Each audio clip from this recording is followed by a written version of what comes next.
Bon mardi matin, bienvenue à votre émission de la Victoire de l'amour. Aujourd'hui, on prend le temps de miser sur la priorité des priorités qui est la parole de Dieu. Et on s'en va rejoindre notre ami, l'abbé Pierre Gervais, Major.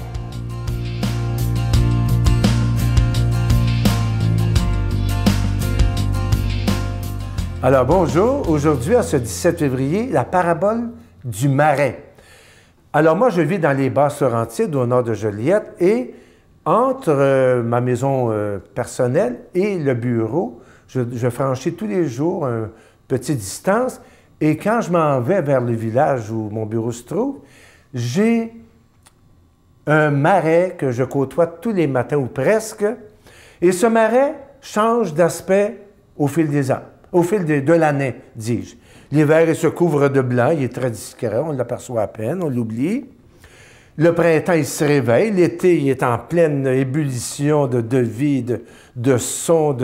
Et l'automne, il commence à se calmer davantage, il se refroidit. Et puis, voilà. Donc, il franchit les 4 saisons, année après année, comme nous-mêmes d'ailleurs. Et ce marais, bien, il est habité par toutes sortes de plantes, de petits arbustes, d'oiseaux, de batraciens, de hérons qui circulent autour, toutes sortes En tout cas, il est vivant. C'est un milieu vivant. Quelqu'un pourrait dire, quand tu vois ces eaux un peu bizarres, un peu saumâtres, et des fois un petit peu pestilentielles, il pourrait dire, ce marais, c'est un bourbier. C'est un marécage, c'est un lieu désagréable qui dégage de mauvaises odeurs. Un autre, un biologiste, va dire non, ce marais, c'est un vivier qui apporte au monde plein de ressources, plein de vie, c'est comme un laboratoire de vie. C'est un peu notre monde. Notre monde, on peut le voir comme un marécage avec ses guerres, ses souffrances, ses exploitations, ses détresses humaines, avec les barbaries qu'on voit à la télévision par les temps qui courent. Et on peut le voir aussi avec un œil plus bienveillant en disant ce n'est pas un bourbier, mais un vivier. Et à travers les joies et les peines, les souffrances et les beautés, l'humanité progresse, avance, se développe, franchit des pas et s'en va vers une grande plénitude, vers un grand achèvement. Bourbier ou vivier? Voilà la question. Moi, j'aime mieux le voir comme un vivier, en pensant que notre monde, il se développe, il grandit, les droits humains avancent, même s'il y a des erreurs, même s'il y a des souffrances, en gardant l'espérance, on sait que notre monde avance, se développe. Alors voilà, aujourd'hui, pensons que notre monde est un vivier. Bonne journée, soyez heureux et à bientôt. Notre Père qui es aux cieux, que ton nom soit sanctifié, que ton règne vienne, que ta volonté soit faite sur la terre comme au ciel. Donne-nous aujourd'hui notre pain de ce jour. Pardonne-nous nos offenses comme nous pardonnons à ceux qui nous ont offensés. Ne nous laisse pas entrer en tentation, mais délivre-nous du mal, car c'est à toi qu'appartient le règne, la puissance et la gloire pour les siècles des siècles. Amen. La Victoire de l'amour vous invite à un magnifique pèlerinage en Terre Sainte en Jordanie en compagnie de Sœur Angèle, l'abbé Donald Thompson et Sylvain Charon. Nous visiterons en Israël, Nazareth, le mont des Béatitudes, Bethléem, Jérusalem, Masada et Kouram. Et en Jordanie, Petra, Mont Nebo, la mer Morte et plusieurs autres endroits, du 26 mai au 10 juin 2015. Informations et réservations, voyage intermission au 514-288-6077 ou sans frais au 1-800-465-3255. Encore cette semaine, je vous parle de cette belle exclusivité de la Victoire de l'amour. Il s'agit du bracelet de la paix. Vous savez, avec tout ce qui se passe dans le monde, je pense qu'il est de plus en plus important de parler de paix, de parler d'amour. Et en portant ce bracelet, on dit au monde entier, à ceux qui nous entourent, que nous, on est nés non pas pour la haine et pour la violence, mais on est nés pour l'amour et pour la paix. Le bracelet, il est en cristal, vous allez le voir, vous le voyez à l'écran, et il est entouré de belles petites croix plaquées argent, et au bout, une belle breloque d'un crucifix, plaqué argent également. Et je vous rappelle que ce bracelet, il est déjà béni. C'est toujours avec un don de 25 $ si vous en voulez un. Et comme ça se donne extrêmement bien en cadeau, c'est avec un don de 40 $ si vous en voulez deux.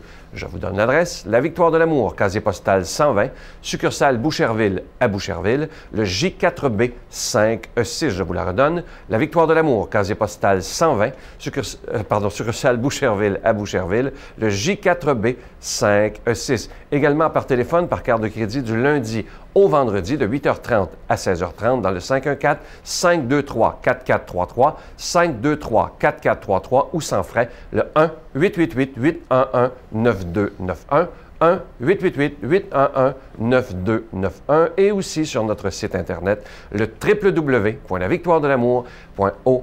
Alors, je vous rappelle le bracelet de la paix qui est en cristal et je vous rappelle aussi qu'il est autant pour les femmes que pour les hommes et il est extensible, donc il va faire à tout le monde. Moi, je vous remercie de tout cœur de votre grande générosité en ce mois de février, mais merci aussi de votre prière. Je vous rappelle que c'est extrêmement important. Merci.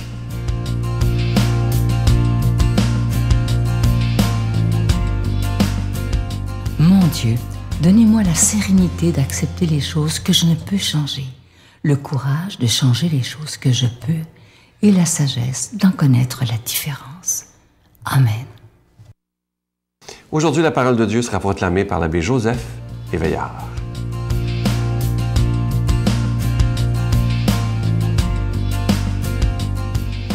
Que la lumière de Dieu brille sur le monde, que sa miséricorde, sa compassion continuent à faire de nous de vrais enfants, remplis de sa tendresse et de sa bonté. Merci d'être là ce matin. Bonne journée. Aujourd'hui, c'est une date très importante dans l'Église universelle. Ça nous rappelle le Concile du Vatican II.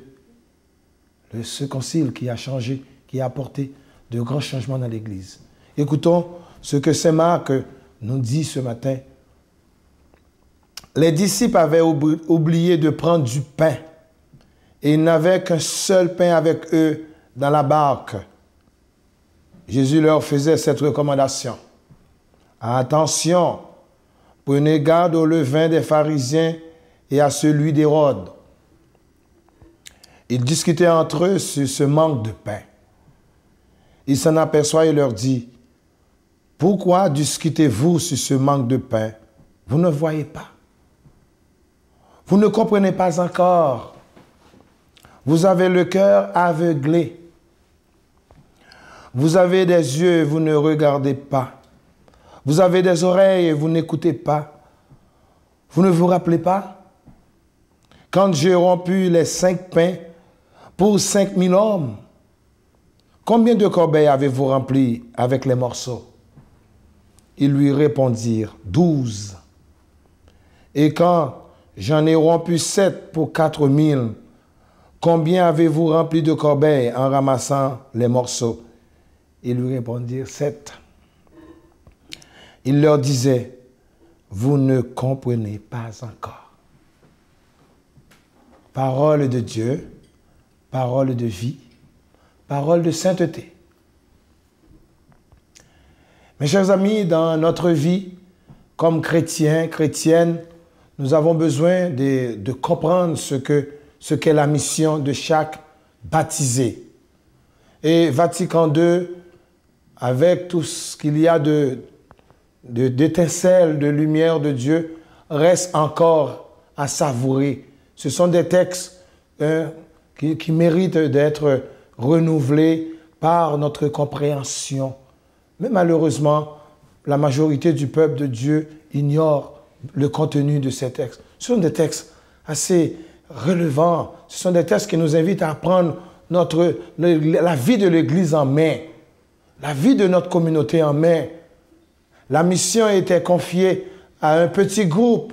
La mission était confiée à des spécialistes. Mais aujourd'hui, on s'est rendu compte que la mission, ce n'est pas une question d'un petit groupe d'élite, ni une question de je paie des gens pour aller en mission. Non, aujourd'hui, moi, personnellement, je prends conscience. Je prends conscience que chaque individu, chaque baptisé, chaque personne qui a reçu l'onction du Seigneur doit pouvoir continuer cette mission. C'est ce que Vatican II nous dit. Alors encore, on est encore là. On est encore là. Et je souhaite un jour que les baptisés du monde entier puissent comprendre le sens de leur mission sur cette terre. Nous avons tous cette mission. Et je prie pour que chaque personne reçoit la grâce et la lumière de Dieu dans leur vie. Écoutez ce que Jésus nous dit ce matin dans cette page d'évangile. Les gens, les disciples se plaignaient de la nourriture, du pain, de ce qui passe. Ils ont oublié qu'auprès d'eux, Jésus avait transformé, avait changé, avait multiplié avec 2 pains, avec 7 poissons, 5 poissons, beaucoup de nourriture à des milliers de personnes. Ils ont oublié ça. Et c'est ce qui nous arrive aussi dans notre vie. Mais des fois, nous avons reçu tellement de grâce, nous avons reçu tellement de belles choses dans notre vie. Pour une seule petite chose, nous avons tout oublié. Moi, quand je regarde des peuples qui ont reçu beaucoup de grâce, des nations qui ont reçu beaucoup de grâce, et puis, arrivé un moment de leur histoire, ils ont tout oublié. Ils ont tout oublié, toutes ces marques de présence, toutes ces marques d'amour, toutes ces marques de transformation des hommes de Dieu. Ils ont tout oublié. Pourquoi? Parce qu'ils ont besoin de la matière. Ils ont donné la matière comme première place, comme Dieu dans leur vie. Et Jésus nous dit ce matin qu'il est là. Sa présence dans ce monde, sa présence dans notre vie, sa présence dans cette mission vaut plus que tout ce que nous cherchons. Oui, nous avons besoin de la matière, nous avons besoin de nous nourrir, mais il nous dit, ne vous inquiétez pas du lendemain. La providence, il est là. Il connaît nos besoins, il connaît nos soutiens. Moi, j'aimerais vraiment que nous reprenions le chemin de la confiance. Quand nous sommes entravés, quand nous avons des situations impossibles, des maladies, quand nous sommes blessés dans notre vie, eh bien, le Seigneur nous dit qu'il est là. Et ce matin, j'aimerais vous bénir pour que nous retrouvions ensemble cette paix dans la grâce de Dieu. Au nom du Père et du Fils et du Saint-Esprit. Amen. Je vous salue Marie, pleine de grâce. Le Seigneur est avec vous. Vous êtes bénie entre toutes les femmes, et Jésus, le fruit de vos entrailles, est béni. Sainte Marie, Mère de Dieu, priez pour nous pauvres pécheurs, maintenant et à l'heure de notre mort. Amen.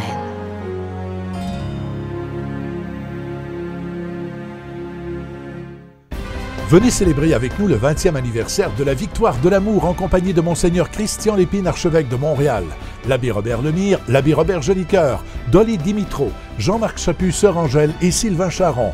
Et en chanson, Miguel Padilla, Alexandre Belair, William Coallier, Robert Lebel, Giorgia Fomenti, David Thibault. Et un mini-spectacle de l'unique Michel Louvain, le samedi 16 mai 2015 à 13h à l'Arena Maurice Richard de Montréal, Métro Vio. Coût du billet 25 $, taxes incluses. Réservez rapidement au 514-523-4433 ou sans frais au 1-888-811-9291. Un grand rassemblement d'amour et de foi inoubliable. Je vous laisse avec une belle pensée que j'aime beaucoup. Ça dit ceci: n'ayez aucune sympathie pour les pensées négatives. Mettez-les à la porte. Ça, c'est tellement vrai. Et j'espère, parce que j'en connais des gens autour de moi parfois, qui sont incapables de voir quelque chose de beau. Il y a toujours quelque chose de négatif à dire. Et ça devient épouvantablement difficile à vivre pour ceux qui vivent avec ces gens-là. Alors, oubliez les pensées négatives, et lorsque ça vient, parce que ça peut venir, c'est normal, mais comme la pensée le dit, mettez-les à la porte. À demain. Tu sais, parce qu'on dit souvent, lorsqu'on vient proche de mourir, qu'on s'adresse à Dieu. Avez-vous eu le temps de faire ça? Absolument. Oh, ouais. Puis, tu lui demandes... En dernier, en tout cas, quand tu chutes, tu te dis, ben non, là, la vie est si belle, tout va bien, puis tu sais, je suis grand-père, puis au bout de cette quarantaine de secondes-là, tu te dis, ben, on va tomber, puis on va s'écraser, puis rendu en haut, tu me diras pourquoi, puis si ça te tente.